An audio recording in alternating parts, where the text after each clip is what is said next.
સાબરકાંઠાના ખેડૂતોની જીવાદોરી સમાન સાબર ડેરીને લઈને એક મહત્વના સમાચાર બહાર આવ્યા છે, જેમાં હાઈકોર્ટ દ્વારા હુકમ કરવામાં આવ્યો છે કે સાબર ડેરીના ચેરમેન અને વાઇસ ચેરમેનની ચૂંટણી તાત્કાલિક 3 સપ્તાહમાં કરવામાં આવે. તેના કારણે સાબરકાંઠાનું સ્થાનિક રાજકારણ ગરમાઈ ગયું છે. નમસ્કાર, વાઇબ્સ ઓફ ઇન્ડિયાની સાથે હું છું મેક્ષુ. સાબરકાંઠાની સાબર ડેરી તે સ્થાનિક ખેડૂતો માટે આજીવિકાનું સાધન છે અને આ ડેરી હંમેશાથી તેની ચૂંટણીને લઈને વિવાદોમાં રહેતી હોય છે. તે વચ્ચે બાયડના કોંગ્રેસના પૂર્વ ધારાસભ્ય જશુભાઈ પટેલે હાઈકોર્ટ સમક્ષ રજૂઆત કરી હતી કે વર્ષ 2024ના માર્ચ મહિનામાં સાબર ડેરીના ડિરેક્ટરોની ચૂંટણી યોજાઈ ગઈ છે, પરંતુ ડેરીના 2 મહત્વના પદ એવા ચેરમેન અને વાઇસ ચેરમેનની ચૂંટણી હજુ સુધી યોજાઈ નથી.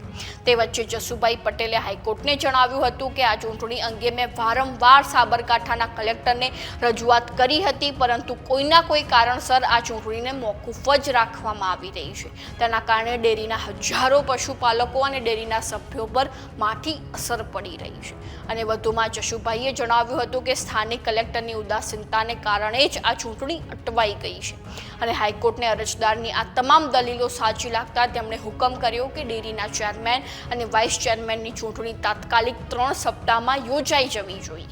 આપણે જણાવી દઈએ કે વર્ષ 2024માં 10 માર્ચના રોજ સાબર ડેરીના ડિરેક્ટરોની ચૂંટણી યોજાઈ ગઈ હતી, જેમાં 100 ડિરેક્ટરોમાંથી 15 ભાજપના ડિરેક્ટરો બિનહરીફ ચૂંટાયા હતા, પરંતુ એક ડિરેક્ટરની સીટ ભાજપને ખોવી પડી હતી અને આ સીટ બાયડના કોંગ્રેસના પૂર્વ ધારાસભ્ય જશુભાઈ પટેલના ફાળે ગઈ હતી.